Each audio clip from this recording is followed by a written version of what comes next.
Hello అండి, నమస్తే అందరికీ. అందరూ ఎలా ఉన్నారు ఫ్రెండ్స్? బాగున్నారా? ఈ చెట్టు చూస్తున్నారు కదండి, ఇది దానిమ్మ చెట్టు. నేను 8 సంవత్సరాల ముందర కువైట్కి రాకముందు ఈ కుళ్ళిపోయిన కాయ అయితే ఇక్కడ వేశాను. అవే ఇత్తనాలు మలిచి ఈ విధంగా చెట్టు అయితే వచ్చింది.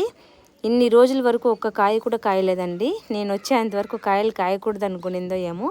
ఇప్పుడు నేను తిరుక్కొని వచ్చేసిన తర్వాత అయితే ఈ విధంగా పిందెలు అయితే వచ్చాయి. నాకైతే చాలా సంతోషంగా ఉంది వీటిని చూస్తుంటే.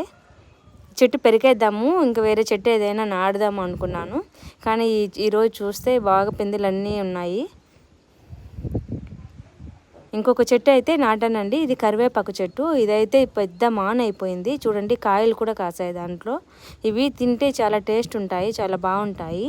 ఈ చెట్టు అంతా చాలా పెద్దది అయిపోతే ఎస్టర్డే కొట్టేశాను కొమ్మలన్నీ, నీడ ఎక్కువ అయిపోయింది అనేసి. నా వీడియో కనుక నచ్చితే ప్లీజ్ లైక్ చేయండి ఫ్రెండ్స్, సబ్స్క్రైబ్ చేసుకోండి.